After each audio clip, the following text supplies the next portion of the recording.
So hello guys, welcome back to another video of Price Wise Trading. My name is Pushkal Singh Gaur and coming directly to the topic. Last video में we have discussed about complete market structure, how price behaves, what is the nature of price. So in today's video we will be discussing about how we can plan our trades and how we can plan our entries according to market structure. So without wasting any further time, let's go to screen.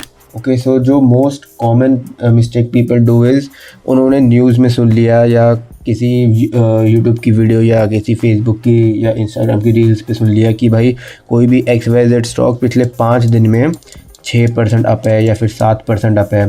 तो वो लोग करते क्या है, उन्होंने सीधे अब अपना ब्रोकर खोला और वो वाला स्टॉक कर लिया बाय। अब उस टाइम पे वो जो स्टॉक का प्राइस होता है वो कहाँ होता है, वो होता है अपने एकदम टॉप पे। अब जिनको मार्केट स्ट्रक्चर नहीं पता वो यहाँ पर बाय करके बैठ जाते हैं इस उम्मीद में कि अगर ये स्टॉक पिछले 5 दिन में सपोज 6% बढ़ गया है फिर 7% बढ़ गया तो यहाँ से और ऊपर जाएगा। बट द रियलिटी इज़ यहाँ पे प्राइस ने अगर टॉप बनाया है तो there are very high chances कि प्राइस वापस एक पुल बैक लेने नीचे आएगा। सो जैसा कि हमने लास्ट वीडियो में डिस्कस किया था about market structure, so let's discuss कि मार्केट स्ट्रक्चर के बेसिस पे हम अपना ट्रेड या हम इन्वेस्टमेंट के लिए अपनी एंट्री कहाँ प्लान कर सकते हैं। हम सबको पता है कि मार्केट को अगर ऊपर जाना है तो प्राइस हायर हाईज बनाते हुए ऊपर जाएगा। लोग क्या करते हैं, लोग बाय करते हैं हायर हाई पे जब प्राइस ऑलरेडी अपने हाई पे है। अपने को क्या करना है, वी हैव टू वेट कि प्राइस ने अगर यहाँ पे हाई बनाया है, वी हैव टू वेट कि प्राइस वापस एक लो बनाने आए और हम अपनी एंट्री यहाँ लो पर प्लान करें। अब आता है दूसरा पॉइंट कि ये लो बनाने आएगा, ठीक है। अब हमें मार्केट स्ट्रक्चर पता है, हमें ये पता है कि प्राइस यहाँ पे अगर हाई बनाया है, प्राइस ने अगर यहाँ पे हाई बनाया है सो प्राइस एक वापस लो बनाने ज़रूर आएगा। बट द थिंग इज़ कि हमें ये कैसे पता चलेगा कि प्राइस ये जो पुल बैक लेने आ रहा है कहाँ तक आएगा। उसके लिए we can do is we can see कि प्रीवियसली हमारे पास कोई अच्छा सपोर्ट जोन है।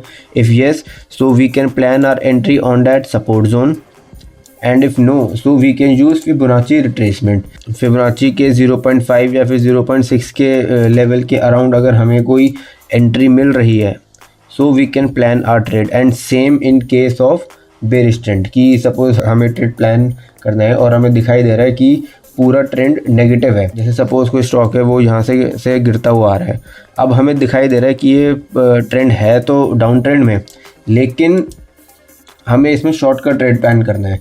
अब यहाँ पर अगर हम अपना शॉर्ट का ट्रेड प्लान करेंगे तो ये तो होगी देखो बेवकूफ़ी कि प्राइस ऑलरेडी इतना बड़ा मूव दे चुका है और हम ये एक्सपेक्ट कर रहे हैं कि प्राइस यहाँ से और नीचे गिरे। देखो गिरने को गिर सकता है बट इसकी प्रोबेबिलिटी बहुत कम है।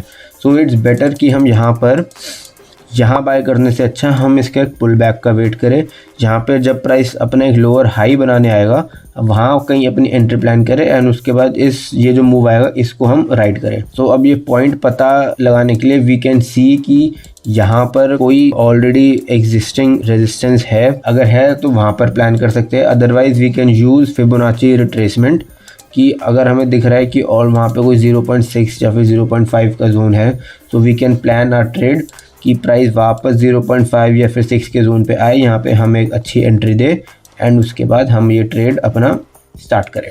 अब आती है थर्ड चीज़ कि अगर हम मार्केट स्ट्रक्चर के बेसिस पे अपना ट्रेड प्लान करेंगे तो उसमें सबसे बड़ी चीज़ पता है क्या होगी, अगर किसी ने यहाँ पर बाय किया है एकदम टॉप पे हायर हाई पे तो उसका स्टॉप लॉस कहाँ पे होगा, उसका स्टॉप लॉस होगा कैंडल के नीचे, मे बी जिस भी कैंडल पे बाय किया है उसके नीचे।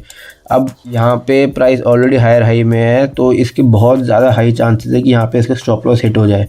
एंड सेकेंडली सपोज़ अगर प्राइस यहाँ से ऊपर चला भी गया सो इसका रिस्क टू रिवॉर्ड इतना अच्छा नहीं बनेगा। अगर हम यहाँ पे वेट करते हैं कि हम यहाँ पे हायर लो पर एंट्री करेंगे सो उसमें सबसे पहली चीज़ तो हमारा स्टॉप लॉस बहुत छोटा आएगा कि यहाँ पर जो भी कैंडल होगी उसके नीचे का स्टॉप लॉस वो भी कैंडल के नीचे है। बट हमारे पास एक और तरीका है कि हम जो प्रीवियस स्विंग है उसके नीचे का हम स्टॉप लॉस प्लान कर लें। सपोज़ ये प्रीवियस स्विंग है तो हम इसके नीचे का स्टॉप लॉस प्लान कर लें।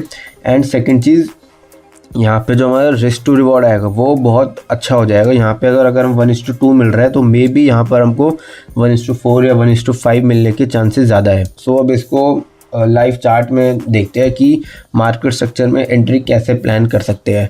सो ये जियो फिन सर्विस का चार्ट है 4 आवर्स टाइम फ्रेम पे। अब इसमें हमें देखो क्या दिखाई दिया कि प्राइस यहाँ पे एक रेंज बाउंड हो रखा था, ये इसका सपोर्ट था, ये इसका रेजिस्टेंस था। यहाँ पे इसने ये ब्रेक डाउन दिया इसका। उसके बाद जब प्राइस यहाँ पे डाउन ट्रेंड में शिफ्ट हुआ, सबसे पहली चीज़ तो थी कि हम इसे जाने देते।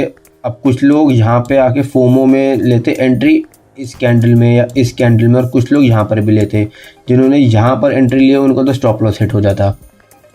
अब इसका बेस्ट तरीका क्या था कि हम इसे जाने देते, wait for a pull back. यहाँ पे पुल बैक आया, यहाँ पे हमें एक अच्छी बेरिश कैंडल दिखी, ठीक है, ये वाली कैंडल दिखी, इसने अपना प्रीवियस लो भी ब्रेक किया एंड यहाँ पर हम अपनी बनाते एंट्री।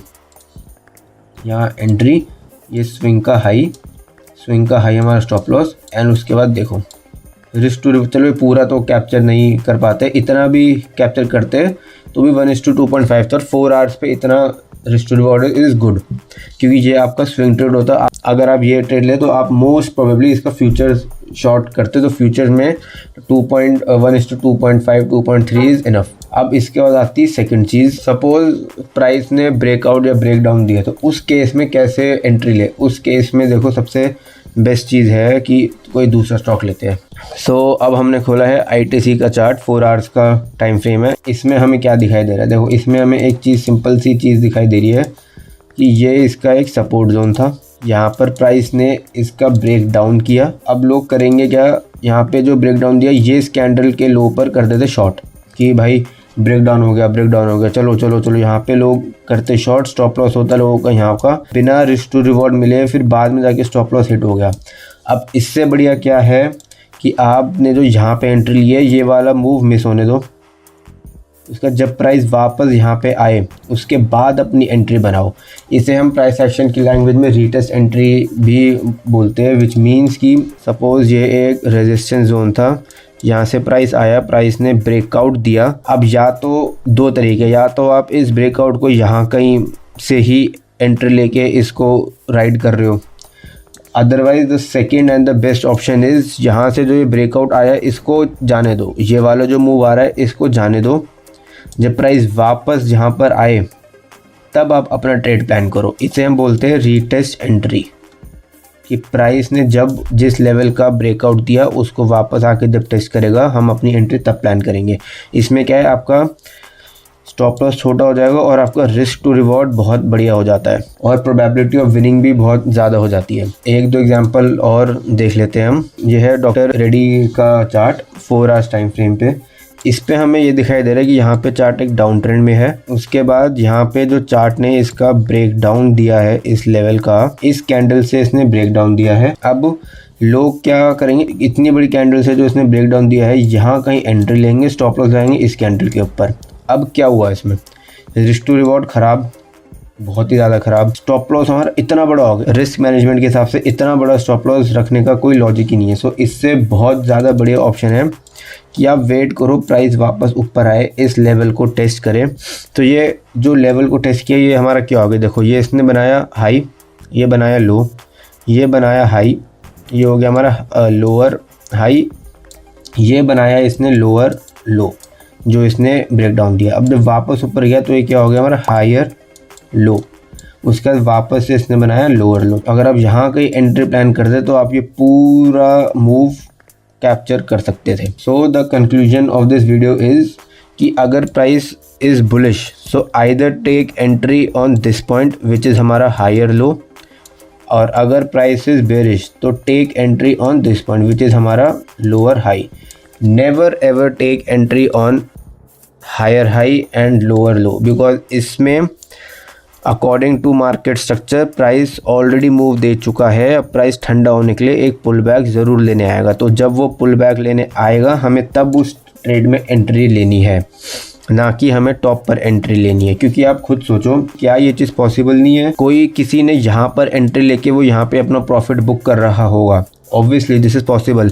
सो अगर आप यहाँ एंट्री बना रहे हो तो यहाँ पर कोई बंदा अपना प्रॉफिट बुक कर रहा है और उसके प्रॉफिट बुकिंग से क्या होगा, प्राइस ऑब्वियसली नीचे आएगा। कि यहाँ पे अगर उसने बाई किया है तो यहाँ पे वो सेल करेगा, एंड सेल करेगा तो प्राइस नीचे आएगा ही आएगा। एंड उसके बाद सेकंड पॉइंट इज़ कि हमें पता कैसे लगेगा कि प्राइस कहाँ तक पुल बैक लेने आ सकता है। उसके लिए the answer is look if there is a previous support और प्रीवियस रेजिस्टेंस, एंड अगर नहीं है so you can use Fibonacci के 0.5 या फिर 0.6 के लेवल के अराउंड अगर हमें कोई अच्छा जोन दिखाई दे रहा है तो वहाँ पर एंट्री प्लान कर सकते हैं। So guys, this is how you can plan your trade and your entries according to market structure. मैंने पूरी कोशिश की है कि मैं बहुत ही सिंपल वे और सिंपल लैंग्वेज में आपको market structure and how we can plan our trade according to market structure, ये दोनों चीज़ एक्सप्लेन करूं। अगर वीडियो पसंद आई हो तो वीडियो लाइक करना एंड कमेंट करना। अगर मैंने कोई पॉइंट मिस आउट किया है या फिर आपको कोई भी डाउट हो so I will definitely reply on that comment. And do subscribe to this channel because मैं और भी ऐसे जेन्युइन ट्रेडिंग रिलेटेड वीडियोज़ लाता रहूँगा। So that's all for today. मिलते हैं नेक्स्ट वीडियो में, तब तक keep trading, all the best.